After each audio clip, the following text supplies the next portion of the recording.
Salut la team, bienvenue sur Top Foot. Aujourd'hui on vous parle d'un énorme coup dur du côté de Chelsea. Et là, attention les amis, parce que c'est une vraie galère intersidérale pour notre ami Wesley Fofana. Mais avant tout, on ne rigole pas avec les bonnes habitudes. Si ce n'est pas encore fait, abonne-toi à la chaîne et active cette cloche, faites-la sonner comme un but en finale pour ne rien rater de l'actu foot la plus chaude. On est là pour ça, la crème de la crème, le caviar du ballon rond. Alors parlons de notre West national. Wesley Fofana, qu'on nous vendait à une époque comme l'un des plus grands espoirs, la pépite tricolore, vit une saison, comment dire, digne d'un film d'horreur. Le défenseur central de 24 ans, le pauvre, vient une nouvelle fois de passer par la case bistouri, cette fois pour une blessure aux ischio-jambiers. Le verdict est tombé, implacable. Saison terminée encore une fois. Franchement, on commence à collectionner les fins de saison, comme d'autres les panini, c'est pas terrible. Le joueur va désormais suivre un long processus de rééducation avec les médecins du club. On lui souhaite bon courage, parce qu'il va en avoir besoin.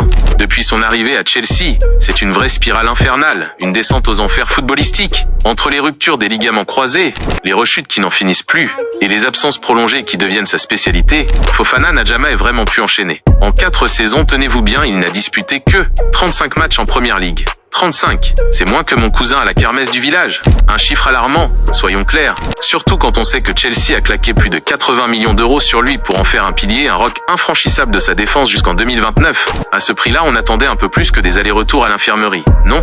Et ce nouveau coup dur, figurez-vous, n'arrive vraiment pas au bon moment pour les Blues. Chelsea se bat tant bien que mal. Pour une place en Ligue des Champions, on croise les doigts, mais doit faire face à une véritable épidémie de blessures qui désorganise complètement l'équipe. C'est un peu comme jouer au Jenga mais avec des joueurs. Romeo Lavia, qu'on avait presque oublié qu'il existait, est également sur le flanc. Et selon le gourou du banc, Enzo Maresca, il reviendrait Serementa avant Fofana. Ça vous donne une petite idée de l'ampleur du chantier pour Wesley.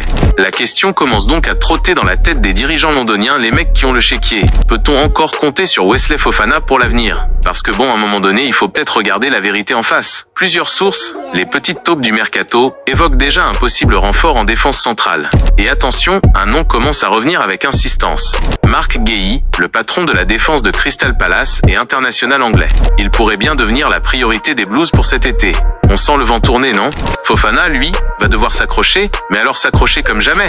Revenir d'une telle série de blessures, c'est un défi monumental. Une montagne à gravir avec des chaussures de ski sur du verglas. Mais avec du mental, de la détermination, et peut-être une bonne dose de potion magique, tout est encore possible. Reste à savoir si Chelsea sera encore prêt à lui donner sa chance, à patienter encore et encore. Parce que dans le foot business, la patience a ses limites, Et toi, dis-nous tout. Lâche-toi en commentaire. Qu'est-ce que tu en penses? Fofana peut-il retrouver son niveau stratosphérique qu'on lui prêtait et enfin s'imposer comme le patron à Chelsea? Ou est-il temps pour les Blues de tourner la page, de dire au revoir et merci et de passer à autre chose? On veut ton avis, ton analyse, ton pronostic. Si tu as kiffé cette vidéo, si tu as vibré avec nos galères londoniennes, lâche un like, abonne-toi à Top Foot, deviens un membre de la team et active la cloche pour ne rien rater de nos prochains débriefs, de nos analyses pointues et de nos petites blagues. On se retrouve très bientôt pour un nouveau numéro, une nouvelle dose de foot.